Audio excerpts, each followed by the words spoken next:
When I do the countdown, I get in trouble. I'm sitting here with my countdown like 5, 4, 3, 2, and then the FBI comes knocking at my door. What is it you pray for? Oh, this is gonna be good. Salutations and greetings, everybody, and welcome to the 158th episode of Abyssal Musings. If you're wondering where Sam is, well, poor Sammy, he got stuck at work. He called me less than an hour ago and said, "Hey, man, I'm not going to be there. I don't think I can get out of work." Um, Ha! Gay! well, well, that was kind of my response was, well, why don't you just quit? That was all the work How product, could you right? miss your own show, damn it? Well, I mean, it solves that problem, but as far as him, it'll solve that one problem and then cause Oh, a whole bunch that's of other good. problems. So, but yeah, I was like, man, well, you just quit. You can do Yeah. it. But but I will admit it's been a week. Um, Originally our show used to be on Thursday nights, and had this been yesterday, I wouldn't have been able to make it. I had the unfortunate duty yesterday of calling my mother, um, and once I found out it was maybe around 9 o'clock my time, Eastern Standard Time, so about 9 o'clock my time. But I had the unfortunate duty of calling my mother and saying, "Hey, your father just died. Your father died earlier today." No one Oh, had told damn. her. Sorry, Larry. Yeah, Yeah, I'm sorry to hear that. yeah, I've only met that grandfather, that one in particular. I've only met him once, um, but I know that he's like I had my mother. My mother had it was my mother, and then she had 9 siblings, and out of those 9 siblings, Yeah. the one that passed, he was the father to 8 of them. So Damn. yeah, so I know that I haven't called the rest of my aunts and uncles, because I know they're kind of going through it right now. Yeah. One of them got to go see him uh, just before Thanksgiving, as he had slipped and fell and he was in the hospital, and then he got transferred over to a rehabilitation center. And then my cousin called me yesterday, and she called me last night. She was like, "Hey, Grandpa's dead." I was like, "What?" And she was like, "Yeah, something about he slipped and fell at the center." I was like, "Okay." And she was like, "Hey, I've been calling your mom all day. She's not answering her phone." And then I said, "Okay, well, I'll try." And that was one time that I was hoping that she wouldn't answer, and she didn't answer. I was like, "Okay, at least this can wait until tomorrow or somebody else to get a hold of her." Nope. About 5 seconds later, boom, there she is calling me back. And I was like, "Oh, well, this is not going to be pretty," and it wasn't. No. So, and for her, it was she was coming out to visit me for Thanksgiving, but because of the timing, she wasn't able to go down there and see my grandfather, and she really wanted to go down there, but it just didn't work out that way. So just the way that she cried, it was almost like she was blaming herself, for not being there. Yeah. So I always say, the holidays are tough for a lot of people. It just is. It's just the worst things that you don't want to happen to people tend to happen around this time. Um, Shoot, I have a friend who I think her I think her grandfather died on Thanksgiving, and then her mother died on Christmas, Damn. like the same year. That's rough. Yeah, yeah. I mean, it's. So I always keep in mind, so somebody's somebody's got it worse. You know, uh, and so Yeah. that's why I kind of live my life the way I do, and I have no problems telling you guys. Of course, I appreciate you guys because I don't know. Tomorrow's not promised to any of us, and you never No. know when the next time you talk to someone will be your last. Yeah. Every second is a gift. Yeah, every second is a gift. So that's just my encouragement to you guys, and and I appreciate all the condolences. I mean, I know it's something that a lot of days some people don't like hearing all of that, but I appreciate it. Yeah. Yeah. But with that said, how has your week been, you guys? Abe, Aaron? Erin? Um, been all right. It's kind of boring, but I expect that at my age, so that's good, really, in a way. I made some strawberry compote today, and here I am, guys. Marvel. Thank you. Well, what's And it, strawberry compote? What is that? I mean, it's like jam, but a little less cooked down, really. Well, shoot, Mm-hmm. I mean that's not boring. I don't know how to do that. I mean, you're talking to somebody who almost blew up his microwave heating up popcorn.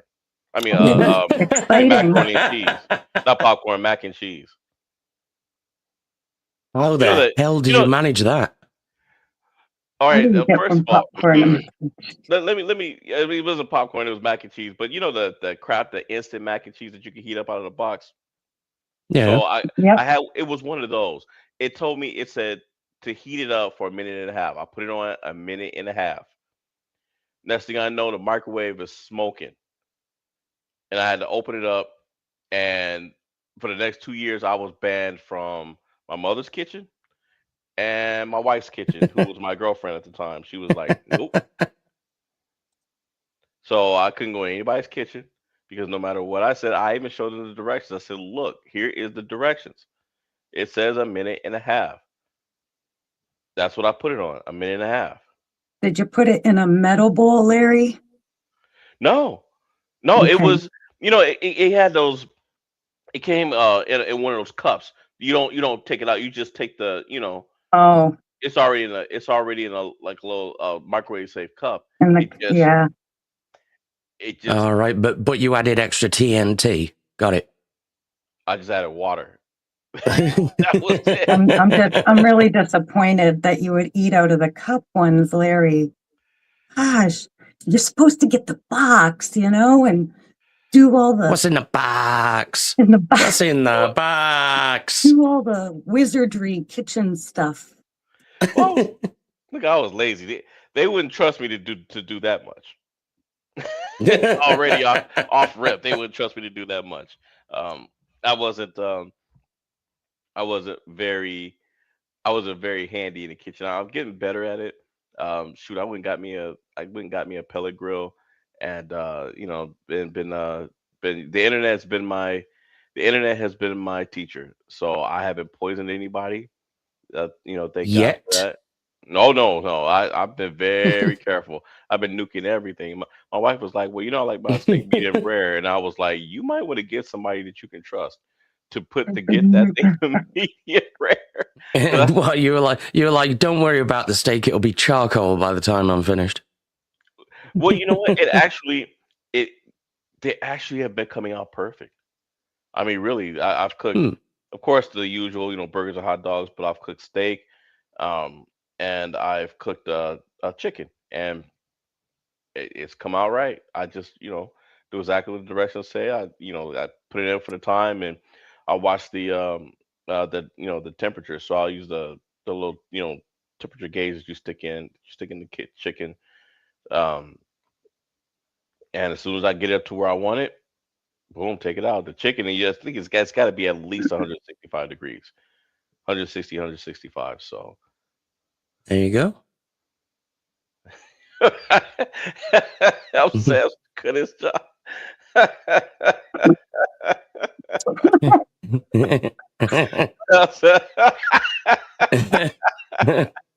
I'm not gonna tell him you said that. Thank you. You're welcome. I think he got mad at me the other night. He was playing his video game stream, and I was just like, man, go to sleep. And Mandatory Carry he messaged us, and we're coming up on the anniversary of the death of his daughter. Oh, So I remember. I know there was something else about a stream he wanted to do, and I asked him if he wanted to come on to this show, and he asked me to talk with Sam about it first, which of course I will. Um, but I just Mm. say, hey man, go to sleep and message Carrie, and he's like, Larry, I'm not doing either. And I was like, and I looked over at my clock, and I was like, well, it's 2 a.m. I'm going to sleep. And then I was about to say, and try not to get yourself killed. And as I'm typing it, he gets it. I'm about to die. Boom, he's dead. And I was like, well, too late. Let me just go on bed. Let me go to bed. Yep. That sounds like classic Sam. So I didn't message it out because I was like, man, I'm not gonna. It's 2 a.m. where I'm at, so it's 1 a.m. where he's at, and I'm just gonna give the guy a break. Let me just go go to sleep. So I didn't say anything. I just signed off and went to sleep. Yeah. Now, as for tonight, guys, so tonight is supposed to be Monsters Ball, Richard Ramirez, the Night Stalker versus Ted Bundy. But without Sam being here, we had to call another audible because he really enjoys being a part of these things, and I always appreciate his takes and his knowledge on stuff. And so, um, hmm as we were talking about it backstage, it wouldn't be right to do that show tonight without him being here. And Devil comes when he can. Um, but Devil also works and he's got his show, so we never try to put pressure on him to be here. Because first of all, trying to put pressure on Devil about something ain't gonna work. If you think you can pressure that man into doing something, you're gonna be in for a long night. Yeah. So, and he might cuss you out the boot. But so what we're doing tonight is we've got some news for you guys, and not some crazy stuff, but some we've got some pop culture news, and then some things that I just saw tonight that just my eyes I almost popped out of my eye sockets. So, Sweet. Oh, well, here's the thing, and I'll start with this. Now, Abe, you're in the UK, so you probably heard about this. So apparently, I Mhm. don't know. Probably. I don't know if smart refrigerators. I don't know if that's a new thing for you guys in the UK. I have no idea. yes. Unfortunately, Yeah, we've or had them for years. yeah, I don't see the point in them. yeah. Well, for me, unfortunately, or maybe these days, fortunately, I've never been to the UK. Really wanted to go to Ireland. Really wanted to go to London. From what I understand, going to London ain't a good idea these days. Um, Well, Mhm. like right now, you've got like flyover states hmm that people just don't bother with. Yeah. At this point, and for the foreseeable future, Europe is practically a flyover continent. Just don't bother. Oh, and that's so sad. Uh, It is. That Yeah. I hope it gets cleared up. It's going to get a lot worse before it gets a lot better. I hope not, man. I really hope not. I hope Yeah. just the whole continent. I hope it gets better. Um, but I came across this ad about a Samsung smart fridge. Now here's what hmm happened. So there was a commercial. Samsung smart fridge ad for new sci-fi series allegedly triggered a psychotic episode. Is this even legal? So what I read is here's the thing. read more. A UK woman named Carol checked herself into the emergency room after a Samsung smart fridge advertisement allegedly caused her to lose grip on reality. The woman's sister detailed her plight in a viral Reddit post in which she implored the public to give her advice on dealing with the unusual predicament. Quote, my schizophrenic sister hospitalized herself because she thought she was having a psychotic episode, the sibling titled in the post. Turns out it was an advert on the on the LED screen. So from what I'm catching is there was an advertisement going on the Hmm. refrigerator, and Yep. she thought she was having a psychotic episode, panicked, and checked herself into the hospital. Yeah. Says the victim, who was reportedly diagnosed with schizophrenia and has been hospitalized for previous episodes, had reportedly called the Reddit user to report that, quote, someone was trying to communicate with her through her Samsung Family Hub smart fridge. The patient then drove herself to the emergency room, where she spent 2 days under monitoring and had her medications adjusted. Wow. The So the post reached out for a comment they reached out to Samsung for comment. Why would Samsung say anything about that? Quote, it wasn't until the patient returned home several days ago that the Redditor learned exactly what had transpired. Quote, when I was scrolling on Facebook today, I saw an advert on a smart fridge which stated the words, we're sorry we upset you, Carol, the poster recalled. It was set against a creepy yellow background and it was very ominous. Upon closer inspection, it was an advert for some TV show. Yeah. I can, if you're schizophrenic, I can see how she would flip out like that. The series in question is Apple TV's Pluribus, Vince Pluribus, yeah. Gall- Vince Gilligan's dystopian thriller revolving around an author named Carol, played by Rhea Seehorn. The Redditor reportedly sent a screenshot to her sister, also named Carol, who confirmed that said commercial had sparked her psychotic episode. Sorry, were they both called Carol? Um, no, I think so. The lady who checked herself in, I think just her name is Carol. And his sister was also called Oh Carol. wait, yeah, you're right. Also named Carol. Yeah, I mean, that shit would drive me insane already. Yeah. Forget the advert. Well, unless they didn't write this right, and they're just comparing it to the fact that the character's name is Carol. Yeah, maybe. So it says the ordeal reportedly made the Redditor's blood run cold. Is this even legal in the UK? Running creepy adverts like that on a smart fridge with absolutely no way of knowing who could have seen them. She then pleaded with the Reddit community for advice on behalf of her sister, who is incapable of organizing most of her own affairs. Um, Well, Larry, did you know that the whole time you've been reading this guy's been in the chat and his name is Sam. Hmm. How I didn't. curious. Yeah. Okay. Now I'm about to go check myself in. He's still at work. Well, do some fucking work and then get on the show, you bastard. You know, Sam. You could just quit. Just quit and walk home. We'll worry God about how you damn it. survive later. We'll grift for you. Yeah. Or we'll ask Amira for a loan. Hey, Amira, sell your Bentley. Sam needs money to get until he gets a new job. Yeah.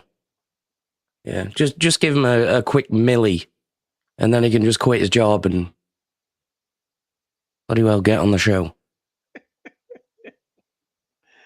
Oh man.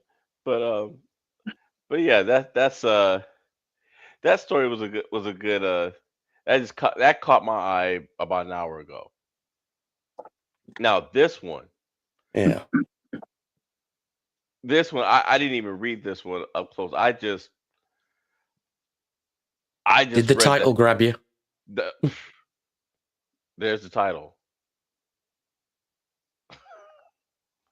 Let's see. What? Yeah, Oh, yep. Let's see. If the crew suddenly makes Can you guys hear that? yeah.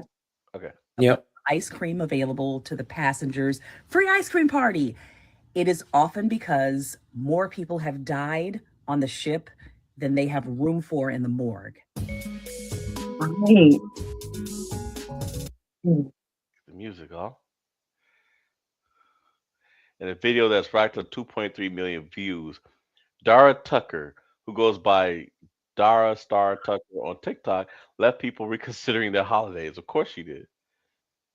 You know, that's something I've never really put any thought into. People dying on ships. Oh yeah, they have morgues and everything, jails, all kinds of stuff on there. Shoot, my cousin Yeah. my cousin took his wife and kids on a cruise last week. I'm wondering if it was this same cruise. Is it sanitary? Do they disinfect the cooler? So many questions. I mean, but they take the ice cream out first and then they put the bodies in, right? No, See, Like, I think they let. I now think. I'm. No, go Go ahead. on. Go Go on, ahead. so Larry. the ice cream should be good.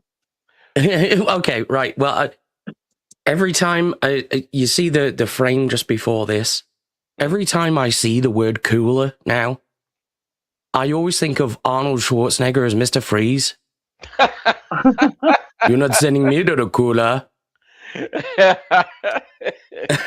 one of my favorite lines of Batman and Robin. Yeah. You know, sending me to the He cooler. had some bangers in that film. Sure did. Adam and Evil.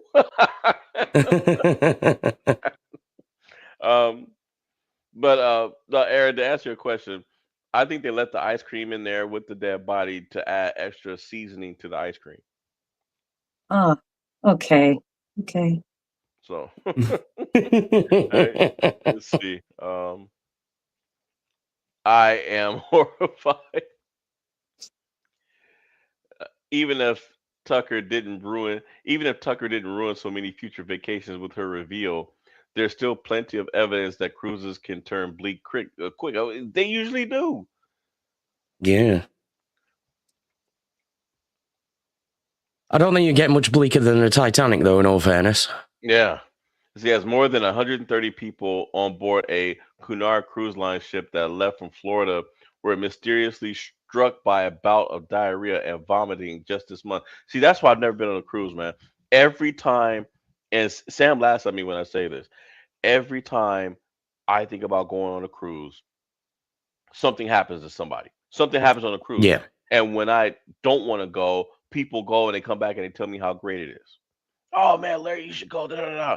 And as soon as I consider it, boom, a story like this pops up. And it's usually something worse than Yep. this, like the ship just crashed, the ship just crashed and all kinds of stuff. Yeah, it just explodes randomly. Yeah, you might consider taking off a road trip for summer 2024. What? I think they messed up. I think they messed up. I think they meant 2026. Yeah. That's Maybe. crazy, man. That's crazy. I can hear the Jet 2 holiday theme in my head right now. Yeah. Yeah, for real. So they're under fire for it. They put Michael Vigil, who died on board after being served 33 drinks.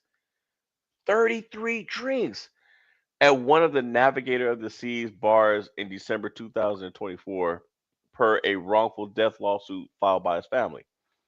Now the I mean, family how do you define a drink, though? Is that like shots? I I'm guessing. I don't know.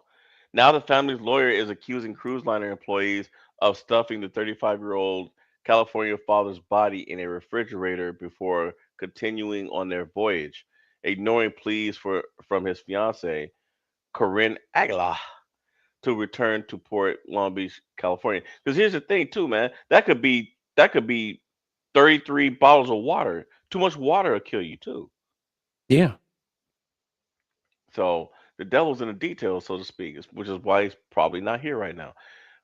In light of this traumatic incident, many viewers were wondering what happens to seafarers when they pass away while at sea. So, according to insider resources, cruise ships are outfitted with hidden morgues for the deceased that are off limits to regular passengers, and it makes sense.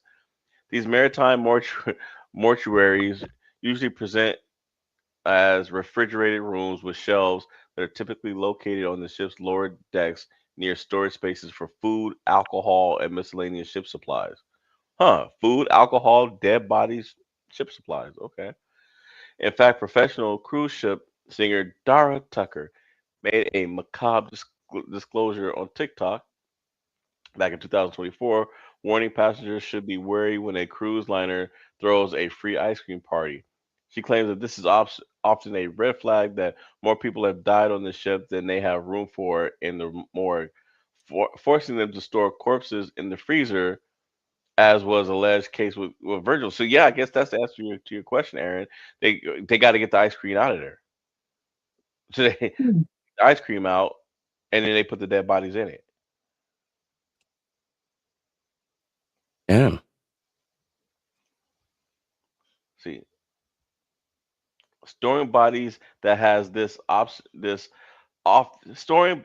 She claimed that this often is a red flag. Okay, that's storing bodies is not nearly as tricky as dealing with the legal headwinds involved in a death at sea, which is communicated on board via cryptic code words to avoid passenger panic.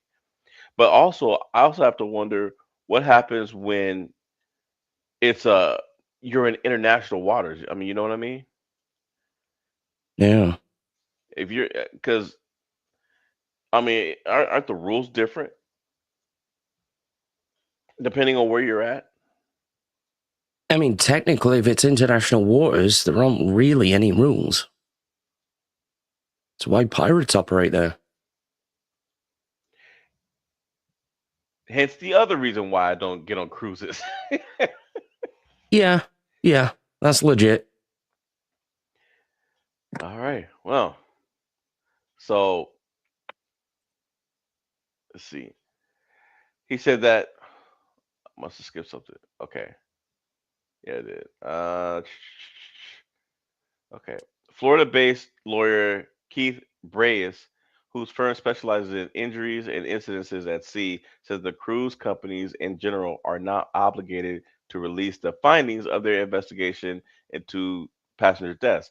This allows the pleasure boating purveyor to downplay or of- obfu- obfu- obfuscate anything that would make them seem liable in order to cast themselves in a good light. Of course, this guy died. He gave him 33 drinks, but we're not going to say exactly what he drank.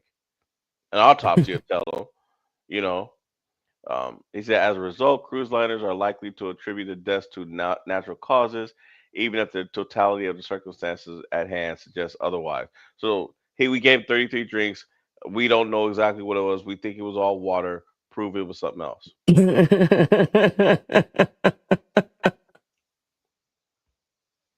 Yeah, prove us wrong. That'd be amazing. We gave him 33 shots of water. He was fine. Was it? Was the water distilled? You know, I mean, can you imagine that the attorney was the water distilled? Was it natural spring? I mean, you need to tell us. Was it? Yeah. It was like, are you sure it was pure H2O? And Yeah, they're like, exactly. oh, that's where we fucked up. We gave him H2O too. Yep. You Fuck. added too much Oh, added too much hydrogen. Um, let's see. So how did he die? So in his case, he had a blood alcohol level of 0.182 to 0.186%, more than twice the legal driving limit, according to an autopsy report. So yeah, so he was blasted. Yeah, good luck covering that, Royal. Oh, bitch, Um, please. That's my base level of alcohol. well, alcohol is like Cruising spinach. along at that at all times. Well, shoot, alcohol is like spinach for you, man. Yeah. Hey, Popeye and his spinach. So, well, let's see. So anything over 0.40 is considered potentially fatal. Yeah, yeah. He was done. Yeah. 0.40% is considered potentially fatal, and this guy was what 1.82 to 1.86. So Damn. let's see. So it can cause aspiration, blocked airways, respiratory arrest, and low oxygen, cardiac arrhythmia, and combining with prescription drugs and underlying conditions such as dehydration and malnourishment, which may make the body more vulnerable to the effects of the alcohol. I love the Vir- fact that they don't focus on the largest factors of morbidity first. yeah, They just it's a- go, Oh yeah, he had a bit much to drink. Mm-hmm. Yeah. What about all that other shit he was doing? Yeah, well, here's where they're screwed though. Virgil had reportedly been served nearly 3 dozen drinks as part of the Royal Caribbean's bottomless alcohol beverages package, according to the wrongful death. Bottomless. Yes. Holy shit. Yeah, they might have fucked up. Yeah. Yeah. Well, you know what they're gonna say is we didn't force him to buy that, but you offered it. You offered it. We didn't make him drink the drinks that we served to him that he paid for. Hold up. That's Is this going optional. to be about Virgil ice cream? Probably. Is that where this is going? The whole thing's a Probably. big advert. So but so they're saying it's not clear how many of those drinks he actually consumed. But yeah, but he was served nearly 3 dozen drinks. Then the intoxicated passenger reportedly went on a rampage after he couldn't find his room, allegedly attacking and threatening to kill crew members and passengers. This is their fault. If he hurt someone, Yeah. and see now, not only do they have his family, this guy's family suing them, but you're talking about other potential lawsuits. It's like they're picking up where Carnival Cruise Lines is left off. Yeah. Carnival's trying to straighten itself up. Okay, well, we'll start screwing up in your place. Virgil, who was traveling with Aguilar and their 7-year-old son, was subsequently tackled by crew members. Dude, so your son is on this cruise with you, and you're at a bottomless. You bought the bottomless drink package, and you're at the bottomless bar, not giving a thought about what your state of mind is going to be when you get back and you've got your girl and your 7-year-old autistic son Yeah. waiting for you. According to the wrongful death suit, they reportedly stood on his body with their full weight, administered an injection of a sedative called haloperidol, and sprayed Virgil with multiple cans of pepper spray. So this guy's drunk. You inject him with a sedative on top of the alcohol, and you emptied cans of pepper spray into his face. The Oh, passenger, that is straight up manslaughter. yeah, the passenger was reportedly held down for 3 minutes before he was cuffed and taken to the ship's medical center, still breathing per an autopsy. Well, it's not going to kill him right away. Officials Yeah. noticed that Virgil's blood alcohol levels weren't fatal on their own. They did inhibit his ability to respond to distress during restraint. So the sedative might have had something to Yeah. do with Damn. that. But I'm not so sure about this second part. They weren't fatal on their own, but it probably was on its way to putting them down. I mean, not right away, but this, yeah, let's see. The seafarer's death was officially attributed to cardiopulmonary arrest and ruled a homicide. Oh, yeah, they're Oh, in shit. trouble. They killed this guy. They killed this guy. I mean, with homicide, there has to be a certain degree of premeditation, and that probably won't stick. Manslaughter, certainly. Either way, they're pretty fucked on this one.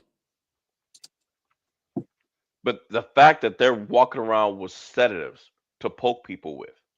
Yeah, who does that? But they figure once they're in international waters, there's no rules, like you said. They can do whatever they want. Yeah, but at some point you do have to go home. And if you've got a dead body on your hands, probably going to have to explain that. For real. Yeah. Koob said it best. Woodfa. By the way, sidebar for you guys. Aaron, do you guys celebrate Christmas at all? We celebrate Christmas every day in an igloo. Yeah, So you guys good must be broke. times. You must be Yeah. broke from all those presents that you're buying. Yes, So, yes, we celebrate Christmas up here. what I don't know, about man. you, Those Abe? igloos aren't cheap. What about you, Abe? Yeah. Well, I I messaged our lioness the other day. I said, "Hey, what do you want for Christmas?" I forgot, and everything that was going on, I forgot who I was talking to. Right. So Amira is not Yeah. the lovey. Amira is not the lovey-dovey type. She's not the.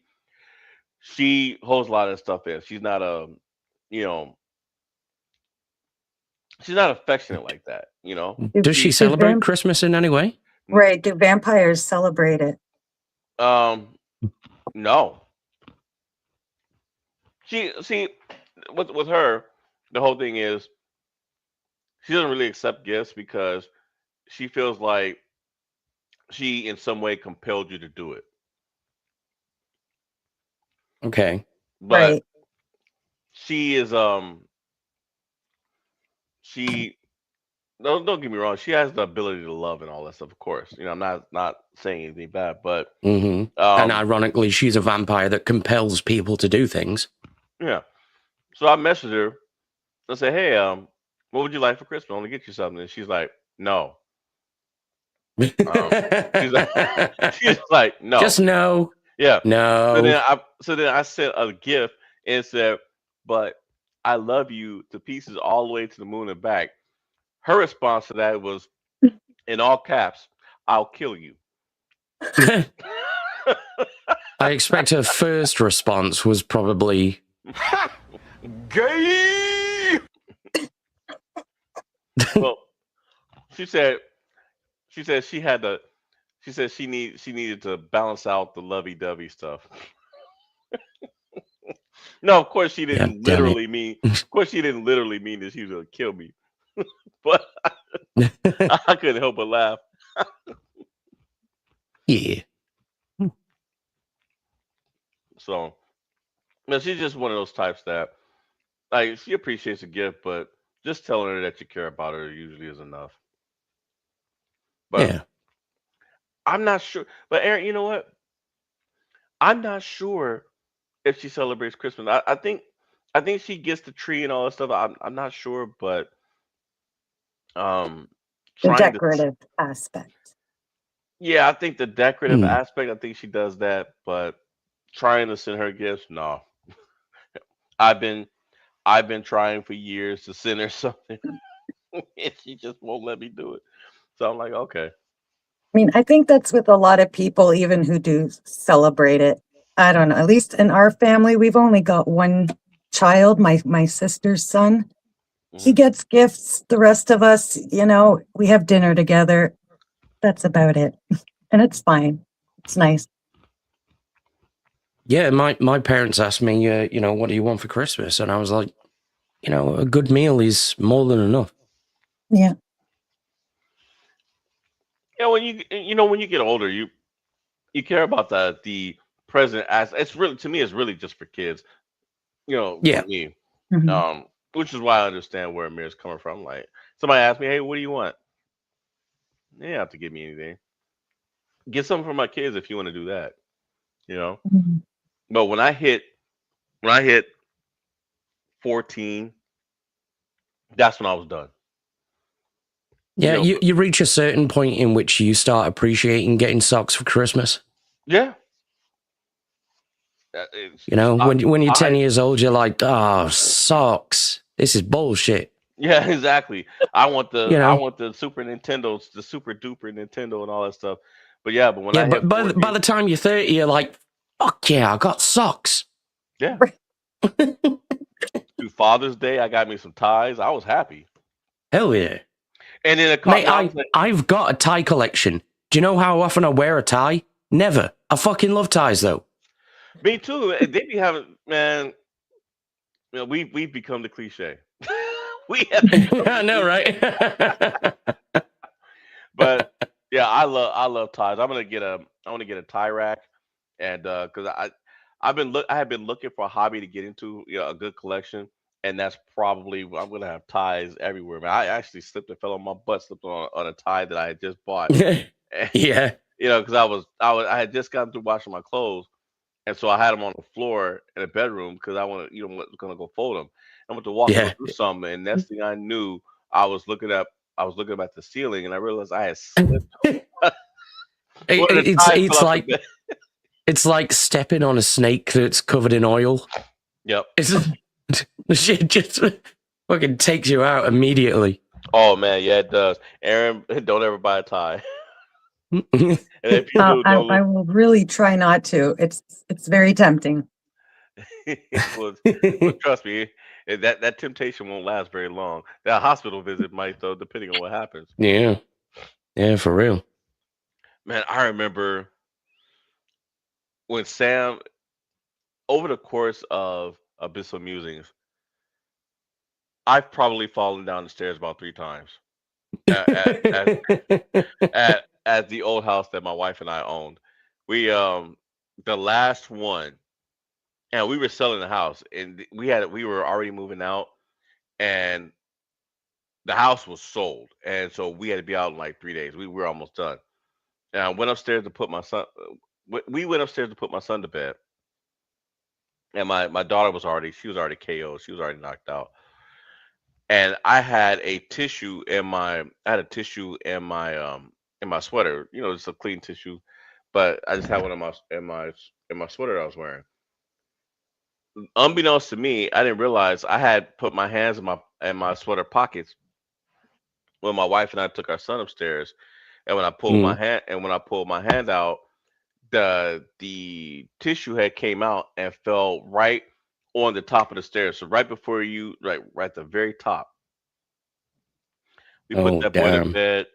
We put that boy to bed. I came and walked around. My wife was right behind me. Next thing I know, I'm looking up at the ceiling. I hit the very top of the stairs, bounced, hit the next step, bounced, hit the next step, bounced, all the All the way round. all the way down the stairs to the wooden floor. I couldn't. Okay, And no. I was going so fast that I couldn't stop because the stairs are carpeted. So I hit it and I just kept sliding. I thought I slid, but my wife said that she said I looked like a slinky going down the stairs, or like somebody just took a ball and just like a bouncy ball, and just bounced it down the stairs. She was like, she said I just hit each step and just bounced up in the air and bounced all the way down. I was sore. My back was sore. I couldn't hardly move my leg. I was hurting. And a few minutes later, that's when we had to start our show. So Yeah. now, so now I'm stressed out in my chair, and we're doing the show, and I'm like, I'm in so much pain. I just fell down the Everyone, Larry needs a helmet for Christmas. If y'all can donate, that would be great. stairs. Yeah. A helmet, shoes, some butt pads, some butt And a pads. tie. So you look fancy going down them stairs. Yeah, until it wraps around the banister and chokes my butt. At least it would have stopped me, but it probably would have broke my neck. At least you won't be hurting anymore. Yeah, I won't be Yeah. hurting at all. Shoot. Unless God unless damn. I've been unless God decides I've been very, very bad, then my pain has just begun. So all right. Next one. So have you guys seen the Supergirl trailer? Yeah. No, Think of it? You haven't seen it? no. What did you think of it, Abe? I just saw it a couple hours ago. Eh.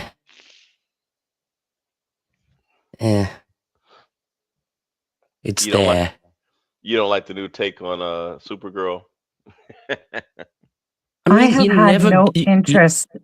Sorry, go ahead. No, yeah, you're probably about to say exactly what I was going to say. Like, I've had no interest in all these Marvel things, DC things, just, the past 10 years. It's, all the stuff, going on. Mm-hmm. Just Yay, being the girl over. power. Well, Hashtag restore the Snyderverse. I think. Well, shoot. I mean, if that deal goes through, it just might. But actually, I think they're trying to redo this. They're trying to restore the Snyder verse, regardless. I know Netflix is, from what if I remember correctly. Yeah, Um, but they're still keeping James Gunn, apparently. Mhm. Like, he's not heard anything about leaving the franchise yet. it doesn't mean he won't, though. I mean, Yeah. you know, Hopefully he does. Henry Cavill was 'Cause- told his job was safe too. Yeah. And they fucking did that man so dirty. Yep. And he just did not deserve it. No. And he is Superman. Mm-hmm. Not this. Not this. Not this David corn sour or cornhole or corn sweetener or whatever. Cornholio. Yeah. Yeah, corn. I was gonna say corn sweetener, but Close enough. that works even better. But I think need TP for my bunghole. exactly. But I think this new take, that new take on Superman and giving him the attitude and stuff like that, and I think it was off.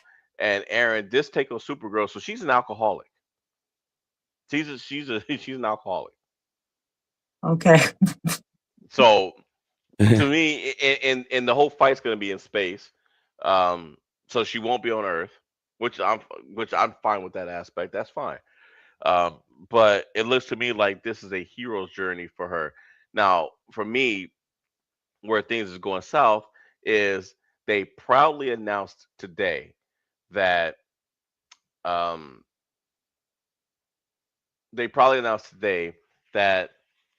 one of the main villains that she's going to face is Lobo, and it's of course it's what's the name what is that dude's name? Jason. I call him Jason Mimosa. Because every time a girl sees that man on screen, he just got to get a drink of it. Anyway, Yeah. Jason loves mimosas.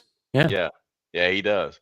Um, but he's starring as Lobo. So after all these years of him begging for it, he's got his wish, which is fine. I think he'd make a great Lobo. But do they expect me to believe that Supergirl can defeat Lobo in a fight when Superman can't do it? I mean, they pulled some bullshit in the Supergirl TV show. Yeah, but that's a TV look, show. she's not more powerful than Superman. Fuck off with that bullshit. No, she's not. Definitely not. Especially with the whole, well, she revolved around the Earth. Well, no. Superman is strength. Yeah, he's not just a man. He was raised on Earth. He had yellow sun his entire life. Yeah, she had it for a couple of years, and I'm supposed to believe she's strong. No bullshit. But this whole thing just looked like Guardians of the Galaxy 4 to me. It's exactly what it looks like. Am I gonna watch it? Yeah, honestly, probably. Me personally, yeah. I love superhero movies. Now, I successfully dodged the Superman trap because I looked at the trailers and I was like, "Yep, I'm avoiding that one." Straight garbage, man. Straight garbage. Let's see. I want to kind of. That's her hungover, Aaron. She drunk. She blasted. Now this is in the movie. This is in the movie. This is. I think that's how the movie starts. It starts with her hungover. I think. Yeah. I could be wrong, but it's how the trailer starts. She's hungover. That's her waiting at some intergalactic bus stop. Because this is based on a story. Yeah. I think it was a Tom King story. Yeah, it's Supergirl, Woman of Tomorrow. Yeah. So she basically goes to a different star system with a different type of sun that allows her to lose her powers and gives her the ability to get drunk. Because normally, Kryptonians are basically immune to alcohol or any other kind of intoxication. Ah, Because, you know, they're super people. Yeah.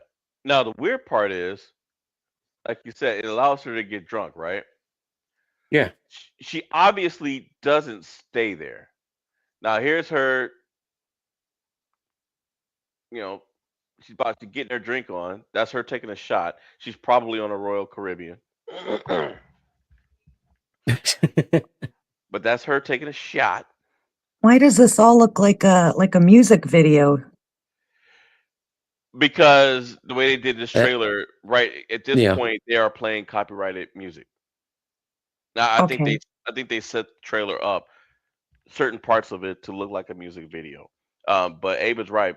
This has Guardians of the Galaxy feel all over it. And wasn't James Gunn the director of Guardians of the Galaxy? Yeah, James Gunn did all of them. Yeah. Yeah. Yeah. So that explains why we're seeing it. So she's dancing, she's prancing. You know, there's crypto. She's got crypto with her, and she's having a conversation with the dog. Just And chilling. yeah, and this is the little girl that that I guess becomes her sidekick. And see, she's useful. She's got a sword. She got a sword, right? She's got a little girl sidekick. Yeah. And I guess she's at some. I guess something happens, some kind of explosion or whatnot, and I think the casting for this was horrible. yeah. So she basically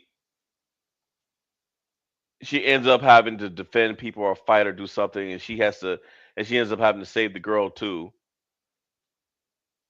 right? So that's why I said this is it's kind of a hero's journey. She starts off at a hot at you know as a she starts off as a hot mess, and then at some point wakes up out of her funk.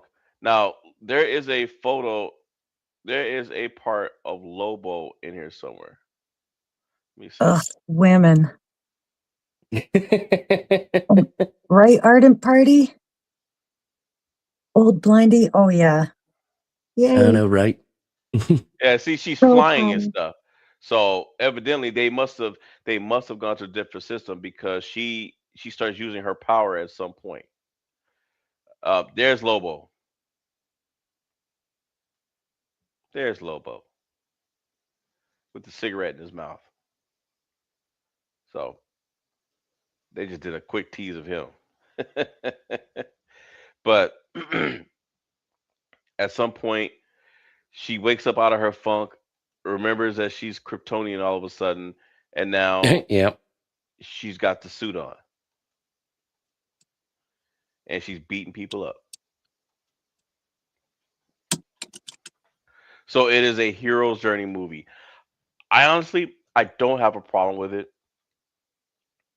but Lobo should have his own show, and maybe that's what they're doing. You know, sometimes you'll give a character a cameo that leads into a movie.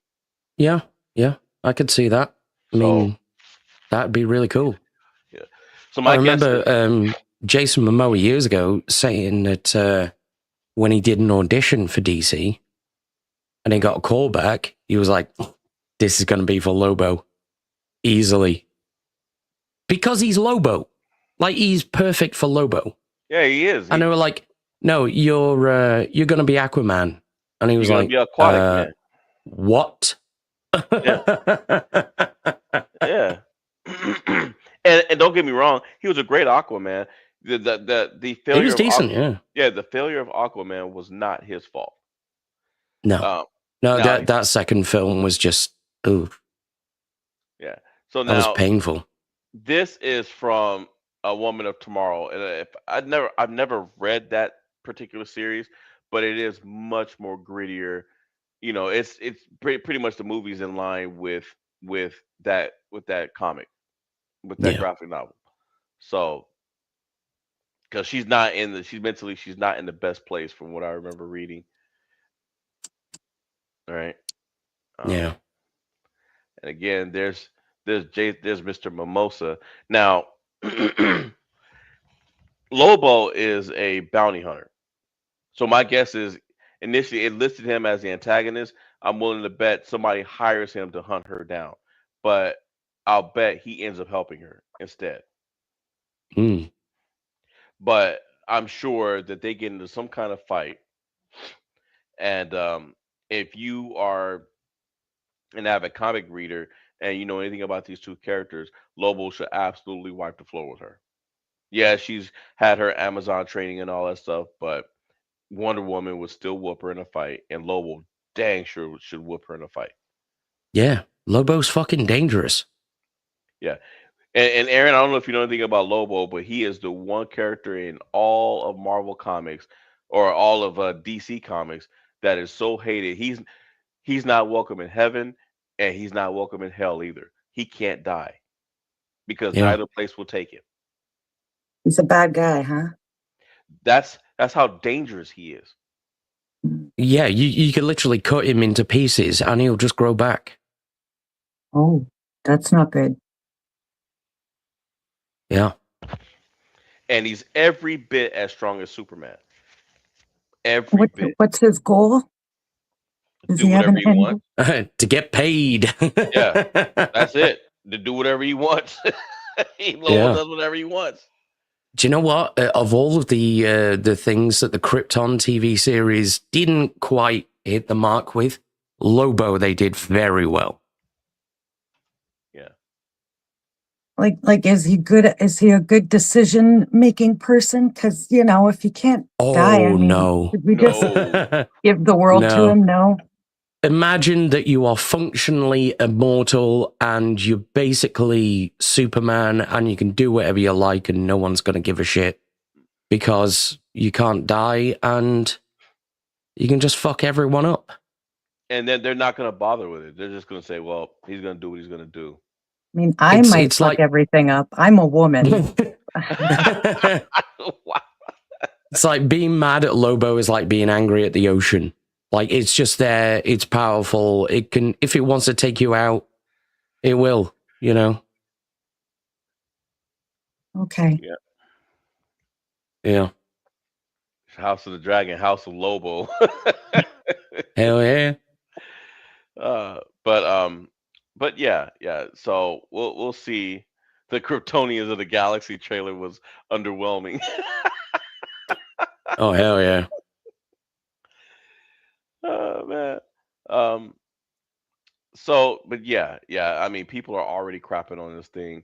I'm usually more forgiving, unless I see some things that in the trailer that really I'm like, nope. Like Superman did that. I looked at that trailer and I just couldn't do it. But on the flip side of that, I went and saw Ballerina, loved Ballerina, and people were crapping all over. Initially, when it came out, they were crapping all over that movie. But now that it's been out, people are watching. They're like, "Hey, wait a minute! This, what are all these critics talking about? This movie's actually pretty decent." It turns out they were pissed off because the movie was centered on her and not John Wick. And I was just like, "It's not his movie. He's got a cameo piece, and he does some stuff." Yeah, it was a spin-off. So, what do you expect? Yeah, they were like, "Oh, John Wick should be doing it." Blah, blah, blah. I was like, "Well, they are going to do another John Wick movie, from what I read." Probably, yeah. Yeah. I've never by the seen time we one. get to like John Wick 6 or something, he's literally just going to be Superman. Yeah. Sorry I'm late, folks. Yo. This has been a hell of a day. Yeah, we can guess. Damn. Friggin' Supergirl, huh? I have been listening. Well, no worries, man. No worries. We had some good conversations about how when I messaged you the other night while you were playing, and right when I was typing, "Don't get yourself killed," he was like, I'm gonna die, and Yeah, I died a lot that night. It was awesome. well, So- you're sounding more and more like this version of Supergirl every day. oh no, I hate it so much, dude. This trailer fucking blows. Yeah. And you got Lobo. I mean, at least he kind of looks. It is a low blow. Yeah, at least Momoa looks the part, but beyond that, everything else is a CGI mess. Crypto pisses on Superman's face. Supergirl tells everybody that Superman doesn't, he sees the best in everybody. I see the truth. Fucking bullshit, like Me Too nonsense is that. Yep. Pretty much. That's some real. I'd rather take the bear energy. That's all I'm saying. I took it as the rant of an alcoholic. It's so Yeah. like, and this is like Abe was saying, this is Tom King's Superman. Tom King can't write his way out of a paper fucking bag, man. Everything he touches turns to shit. Yeah. Yeah, and James Gunn is directing it, so it's like Abe said. Abe was like, man, this is Guardians of the Galaxy. I mean, you look at the way it's all done up. Like, yeah. I'll tell you the best movie James Gunn ever did. Best movie he ever did. And there's a couple of that I actually quite like, but they were before he got like big and famous and like Hollywoodized. Oh, you mean the Troma films? No, not quite that far back. But yeah, that's the thing. People forget he came from Troma. He learned how to film make from Troma. They're not about good characters and good stories. They're about whatever weirdness and sickening shit we can put on the screen. And that's where he learned how to make films. That's why all his films are like weird. Right. But in terms of weirdness, when he's actually doing stuff that is inherently weird, it's great. Slither is the best movie he ever fucking made. Hands down. Followed by Super. I'll agree with that. No. But you know what? I think these days the best films that James Gunn has made are the films that he decided not to make. Yeah,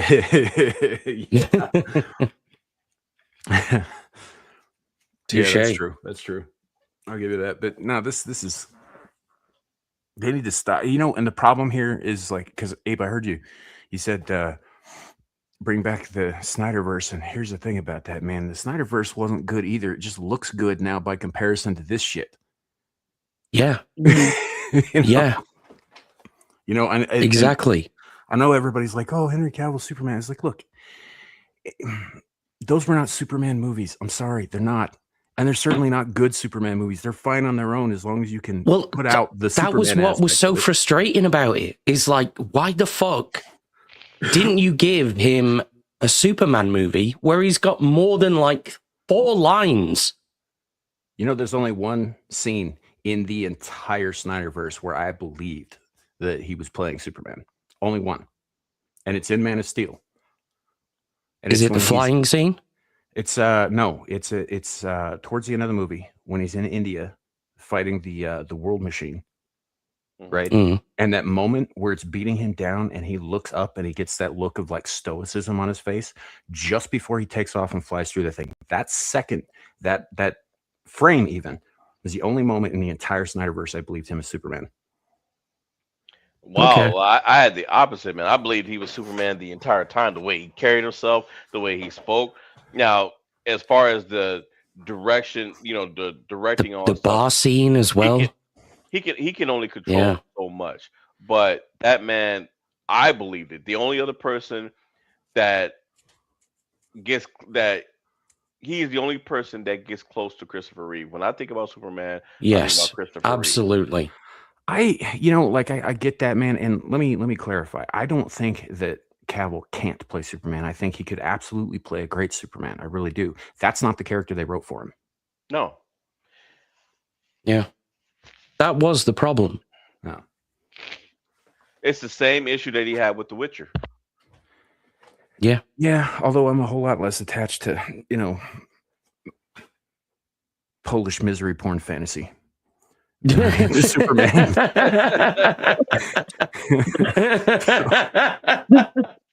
So, let's be honest. That is the basically Eastern peak European description of it. Accurate. So, Holy shit! I'm nicking that one, mate. You know, I mean, it's Slavic. What do you want, right? Everything, all of their stories are dark. Yeah. If misery isn't involved, then Right. doesn't pass the litmus test. But this shit, this Supergirl shit, man, this is just gun. You know, I know it says it's technically it was written by somebody else, a woman named Nicaro. I can't remember her first name. And Did you say Carol? no, Carol. It's like Portuguese or something. We're sorry we upset you, Carol. Yeah. Yes, Carol. We're sorry. So no. But it's written by this woman. But like, you watch this trailer. This has James Gunn all fucking over it, man. Yeah. Like, yeah, it does. You know, and I enjoyed Guardians of the Galaxy. I even liked Guardians of the Galaxy 2. Never watched 3 because, you know, by that point, everything in Marvel was saturated with that nonsense. You know, it was fine in small doses, but I don't need it to be every goddamn movie. So, yeah. Hey, it's Devil. What's up? Coming in hot. Oh, hello. Me. Everybody's on. We've got a show. We've got a show. Yeah. Hey, so Devil, because we had to pull. I guess we could try to do Monsters Ball. It won't be as involved as I had written, but we can still do it. I mean, everybody's here now. It's up to you. Does Amira need to be here? No. All right, fuck her then. Carry on. Well, let me ask Devil first. Devil, did you watch the Supergirl trailer? No. Well, what you're looking at is Lobo. You're looking at that's Jason Momoa as Lobo. I figured. Yeah. So. Oh, they're probably gonna dick with his backstory again too. Probably. It wouldn't surprise me. No. They've got to make it look like she has a chance of beating him in a fight. Well, this is James Gunn. You know they're going to put in Jangling Keys references because that's kind of the other thing that he does. Mm-hmm. And in this case, I would be very, very, very surprised if there isn't a throwaway mention of that time the Easter Bunny hired him to kill Santa Claus. Probably, yeah. Fucking Santa Claus.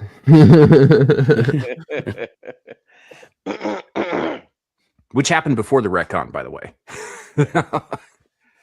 All right. Let's see. So we could go into Monsters Ball, or we could talk about the Disney Open AI deal. So basically, the Writers Guild is pissed off at Disney and is threatening to strike because they're saying that Disney is stealing their creativity. They're stealing their property by using AI. And in turn, Disney. Okay, so here, let me just show this real quick. Well, I think it would depend on what they're supposedly stealing. Like, so Disney announced a new partnership with OpenAI, and it's igniting it's causing backlash from Hollywood labor groups like the Writers Guild of America because they're accusing Disney of effectively endorsing the theft of their creative work. So there's first of all, we saw this shit coming like a while back when they started protesting like AI at all, and you know you had the years ago, you know all the various strikes that happened earlier this year, a couple years back, and all that stuff, and they were all talking about this at the same time. And to a degree, I kind of agree with their points, you know, because at this point, AI is not creating anything new; it's taking from other things that are already out there on the internet and cobbling them together into these Frankenstein concoctions. So there is amount of a certain amount of IP infringement there, but because it's so minuscule, I'm not sure that it would actually fall under violation of copyright, because copyright, all you got to do is change it by 25 to 30%.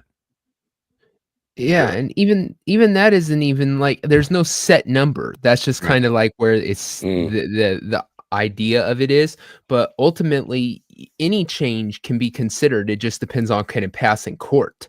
Right. But the bullshit of it is there is no original stories anymore. Every single time you tell a story, chances are somebody else put that Yes. kind of little element in a Yeah. book or a story some point. So there's Mhm. no real original thing. So to sit there and say that because you wrote something or because you wrote an episode of whatever show for Disney and now they're using AI and there's some similarity that somehow you have a claim to it is never going to hold up. They can bitch all they want, but ultimately, unless it takes it word for word of what you wrote before, it's Yep. not going to hold up and you have no chance of anything. This is just them complaining because they've been replaced and they should have seen it coming a long time ago. Right. And I have some sympathy for that. I do. There are days when I'm like, the Luddites were right. We never should have fucking allowed the cotton gin. You know? Yeah. Like, you Yeah. know, there like some progress maybe is not always a good thing, you know. I mean, y'all know how I feel about AI. Personally, I think it's going to be the death of all of us at some point. But Yeah. you know, it's unfortunately I don't know, man. Skynet for the win. Yeah, well, unfortunately, I don't think that the WGA has the legs or the resources to make this case stick against Disney. Yeah, they don't. You know, Yeah. I mean, Disney's been fucking winning lawsuits that they shouldn't have been able to win against original IP creators for decades. You know, I mean, they're the entire reason that you have to wait 70 fucking years after an author's death before you can, you know, try and get the rights away from them. Yep. Yeah. This isn't. I don't think this is a threat to actually like take the lawsuit and win it. This is them trying to sit there and say, we're going to garner sympathy. We're going to sit there and we're going to get public opinion against you. And we're going to try to hurt you if you don't bend to our will.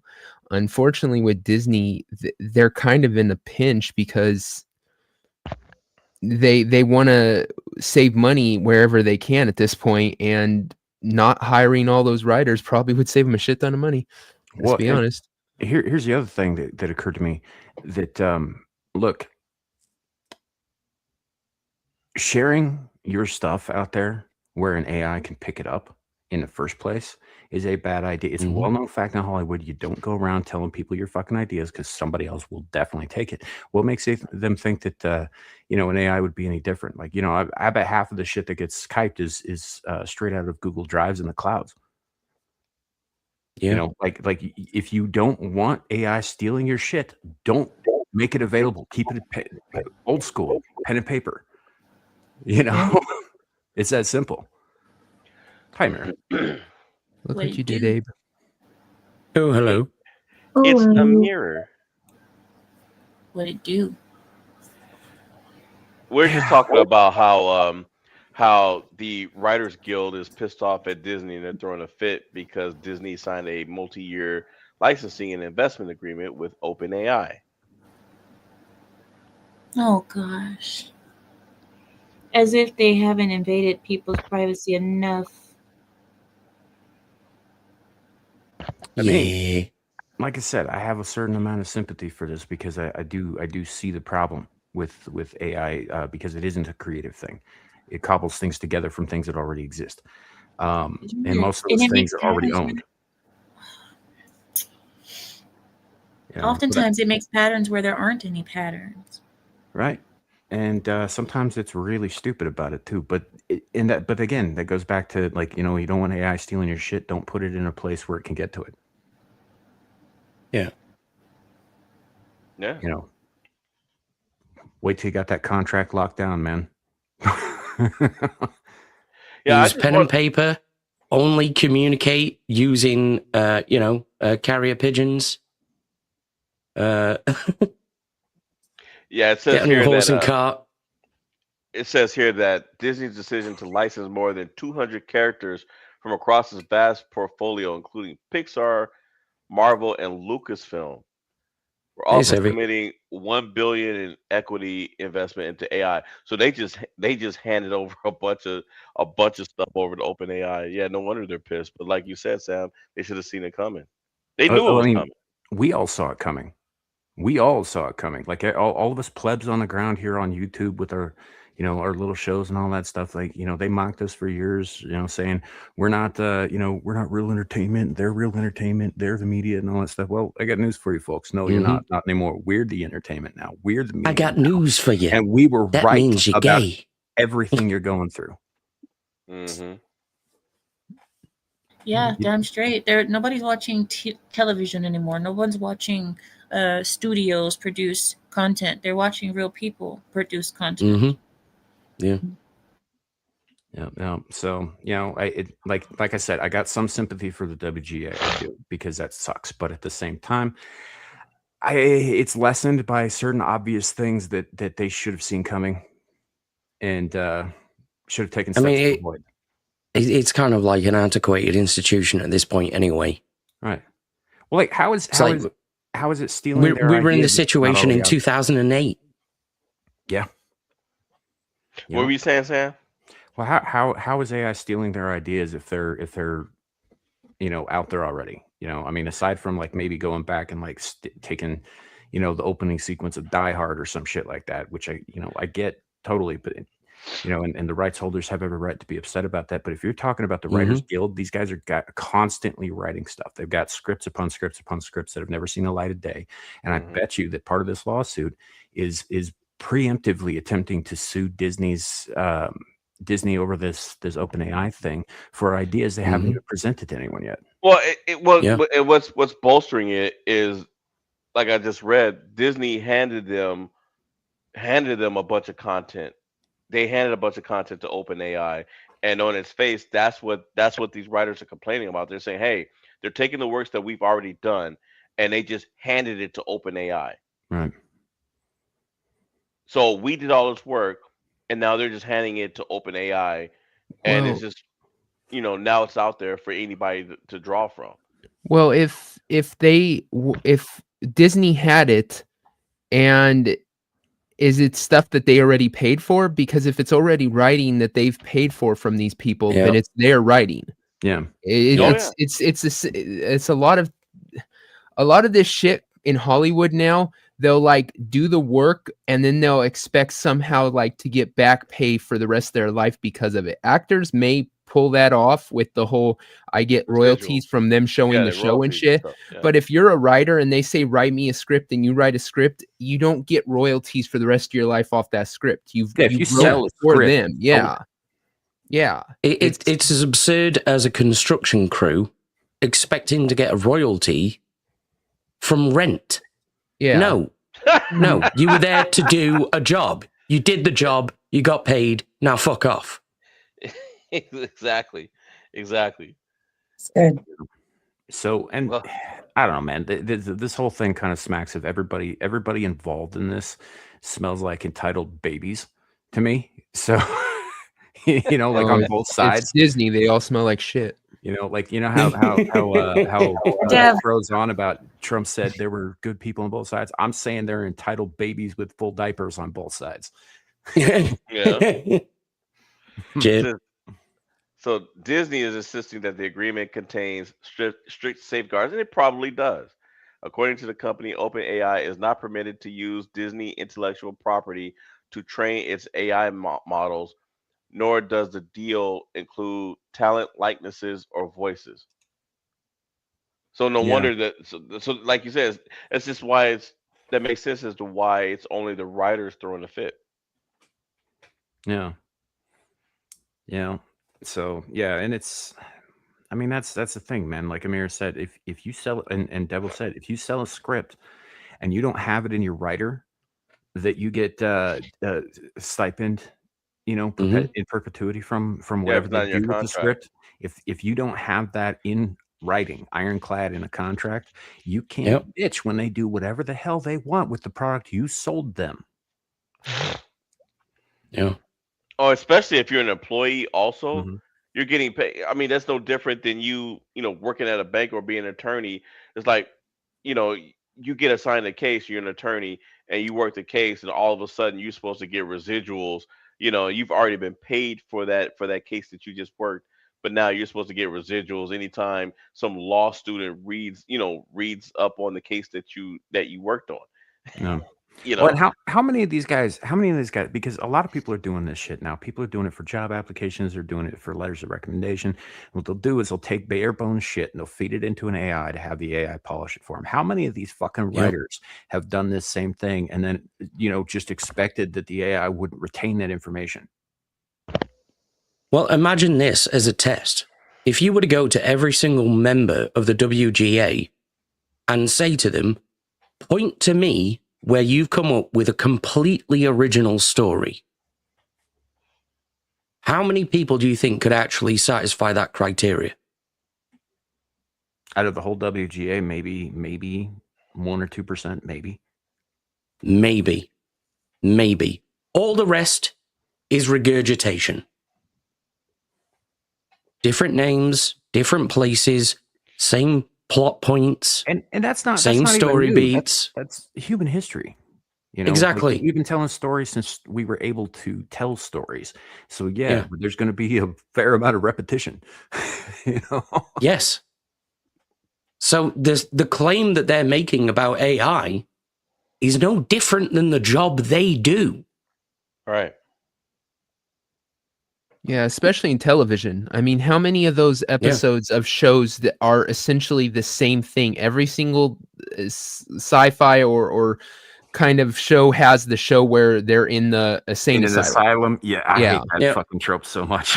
Yeah.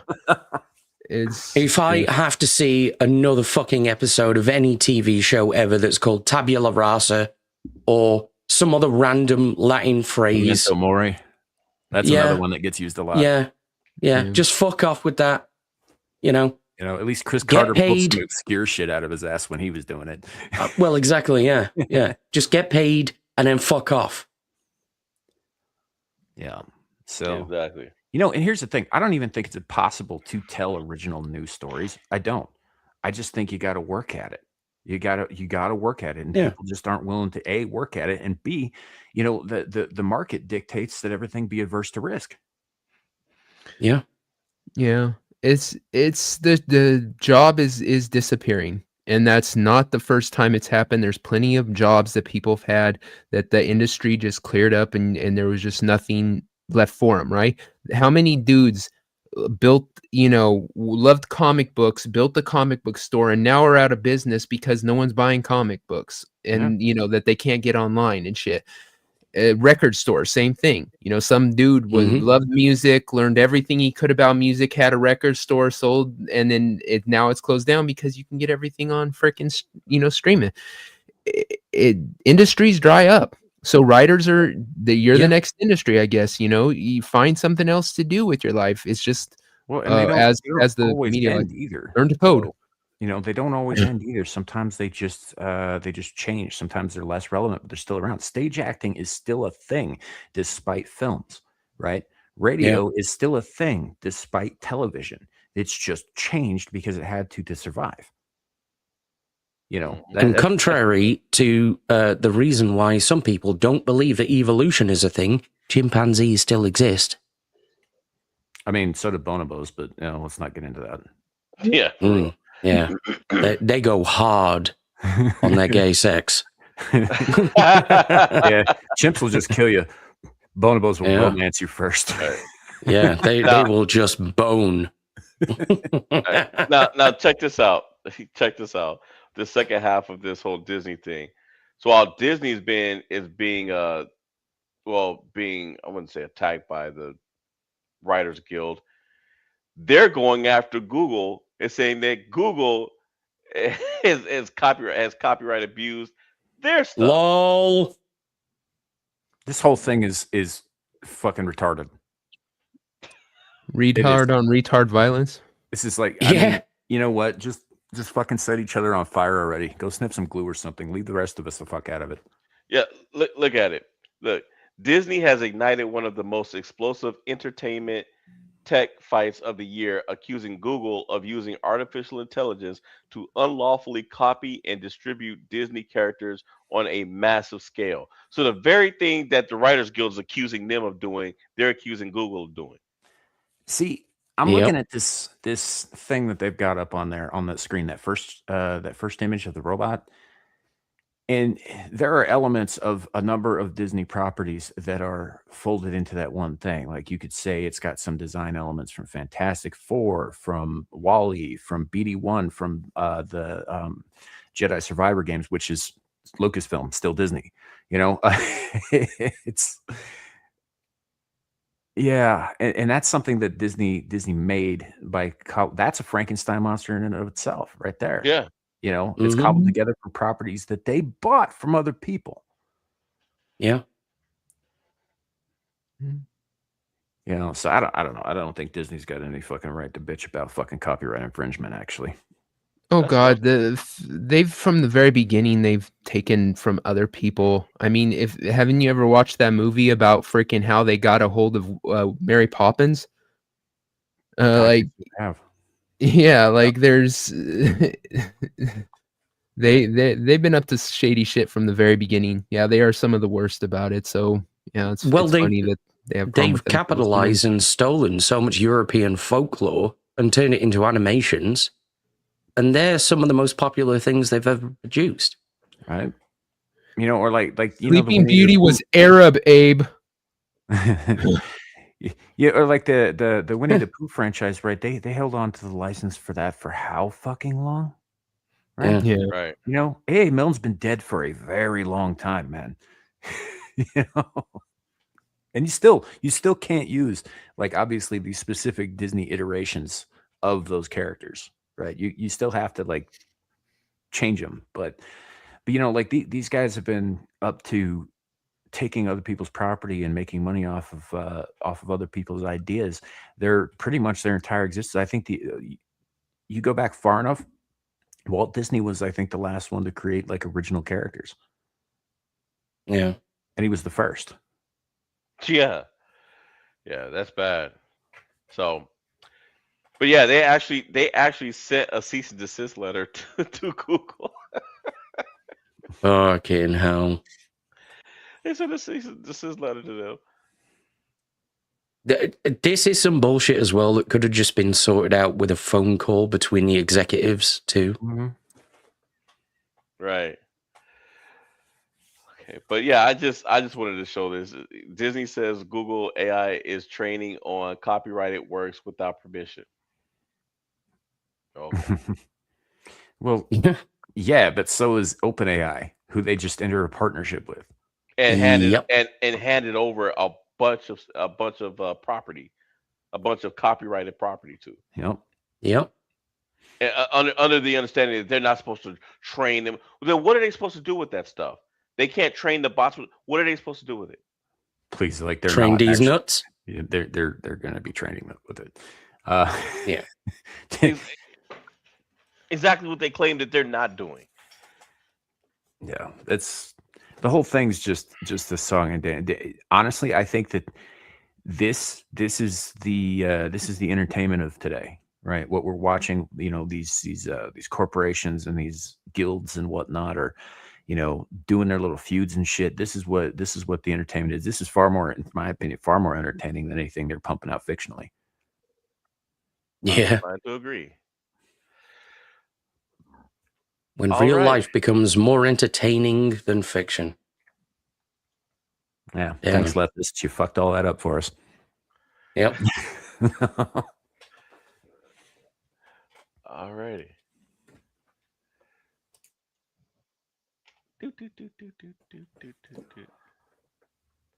So, bear with me, you guys. I know you guys everybody's had a long day. Richard Ramirez. Here we go. Devil, this is one of your favorites. This is one of your brainchilds, the Night Stalker. Born in don't put that on me. Just crazy. Hey, your name's the devil, not mine.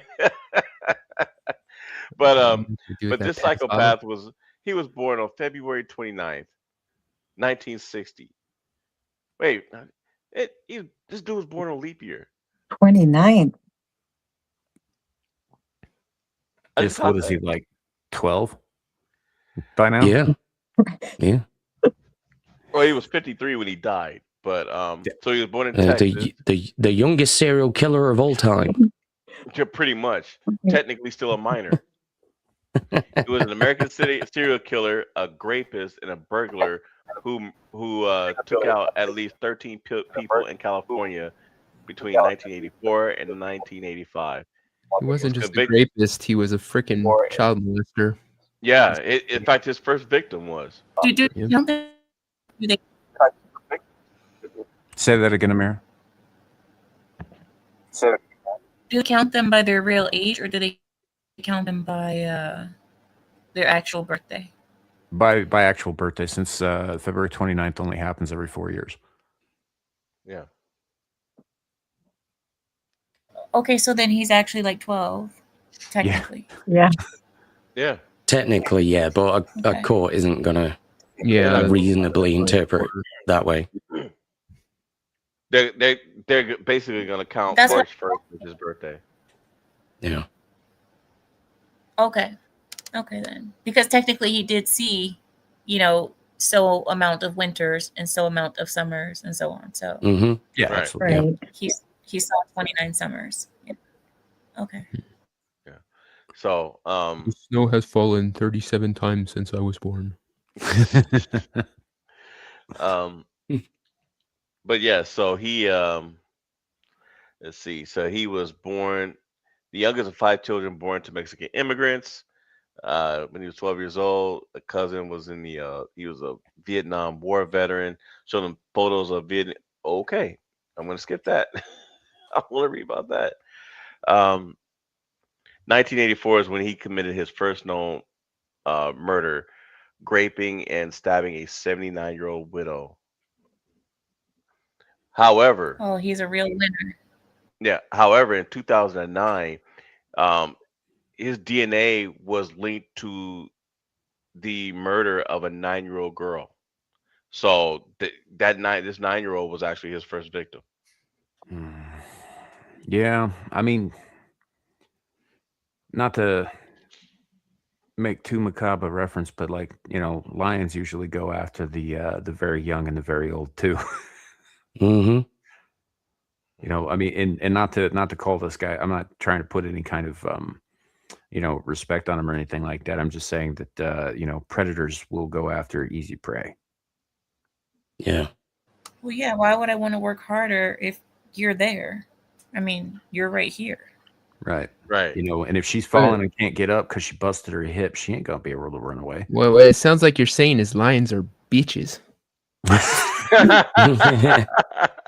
You know what, Devil? You just had to take the opportunity to see, this is your problem, Devil. This is your problem. Well, of course, the irony is that in prides, lionesses are the ones who do all of the hunting. Yeah, and it's not. Yeah. That, I mean, it's not that lions don't do any of the hunting. They just usually don't do any of the hunting. There are a handful of exceptions, like the. It was like, I'll get my bitches to do it. It gives a fuck. Yeah. like the lions at Savo were an exception, but yeah, typically they're not that aggressive. They usually let the females do it. Well, the Yeah. female Yeah. lions have to get out of their aggression somehow. Mm-hmm. And let's be honest, if you had 12 women who all wanted to fucking go out and get the groceries and get food for you and you could just lounge all day, who wouldn't? Well, yeah, but at the same time, if another male lion comes along, that male lion that they just went and got all the groceries for, he's expected to get up and put his life on the line to protect. Oh hell that yeah, pride. dude! Yeah, that shit is Mortal Kombat on the spot. Yeah, if it was all like, okay, you get to just lounge at home, but if another dude comes on your yard, you gotta go kick his ass. I'd be like, sign me up. I'll go out there and Fuck yeah. It just seems let the harem take care of everything else. Fuck it. Harem. He's a king for a reason. That's king life, really. It's so weird because for some reason, lions of all the cat species have like the most social structure, right? Most other cat species don't do that. Tigers in particular will eat their own male young because they don't want the competition. Yep. That's right. That's right. That's gay. Well, that's They probably act more like wolves. They blame us for it. They blame us for like wiping out the tigers, but honestly, they eat their own kids. Yeah, tigers are very solitary, especially the female tigers. They're known Yeah. to beat up the male tigers unless it's mating season. And even then, they'll mate with them and then beat them up for being near 'em. So Yeah, So well, what you're that's saying is tigers are a bunch of bitches. Yeah. And also on that note, fuck pandas. If you can't be bothered to fuck and reproduce, well, maybe you deserve to die out then. They're useless. I mean, if it weren't for humans, they'd be all dead for real. I mean, same We thing. played a with video manatees. on that. And this guy was explaining how absolutely useless pandas are to the world. They're shit. They're shit pandas. Dude, same thing with manatees, man. You'd think after a couple of dozen of quote unquote accidents, they'd learn to avoid propeller blades. Nah. But Manatees are the white. Pandas can't even be bothered to like reproduce. They don't even want to screw each other. They're too Right. lazy to screw. Manatees to are the drug white 'em, liberal trick 'em women into of it. animal kingdom. They can fucking barely be bothered to Devil. eat, for fuck's sake. Fuck them. Exactly. Speaking of that, see, Devil. Now, this is why Richard Ramirez is your boy. Quote: a self-described Satanist. That's you. Ramirez made various references to Satan. Again, that's you. It's- During his it's- legal proceedings. Just because He someone's a fan of you doesn't mean you freaking are friends with them. He's not self-described either, Larry. We call him Devil. Who put what is that devil? His name is he's the. But we made him do it. I didn't make him do that. Mm-hmm. When I met him, his name was exactly what you're seeing on the hand on the No. name tag. Then somebody figured it out. I don't even know what his real name is. I had the man's phone number in my phone, Sam and it does. says Devil. Lucifer. I think Sam is like, there's like 6 or 7 of the people who I stream with who know my actual name. Sam's one of them, but otherwise, yeah. So, Sam, spill the beans. No. Dang it, Sam. Look, you ought to look, know look, look. better. People Yeah, they- come to me, they tell me something in confidence. I will keep it in confidence unless they say otherwise. So Yeah, exactly. I'm Don't going to spill the exactly beans, me, people. Larry. No, but The ironic thing is that Devil's real name is No. the Devil. It is not Beetlejuice. Thank you, America. Very He's helpful. just here like, oh, the Devil made me do it. Yeah, because you chose to, motherfucker. it's Beezle butt juice. Yeah. Yeah. You figured it out. Yeah. But no, I mean, look, I'm fine with the whole Arab mystery, but at the same time, I agree. If somebody tells me their real name or if I see their face, I keep it to myself. I mean, even Sam. I mean, I'm one of the few who has seen the man's face, but I've never told anybody what he looks like. You've kind of described me, but yeah. You have a literally beard. have. He looks remarkably like Hassan Piker, which Oh, is fuck off. Perfect. Perfect, Devil. All I've ever said is you have a beard. That's it. Do I look like an inbred Turk to you?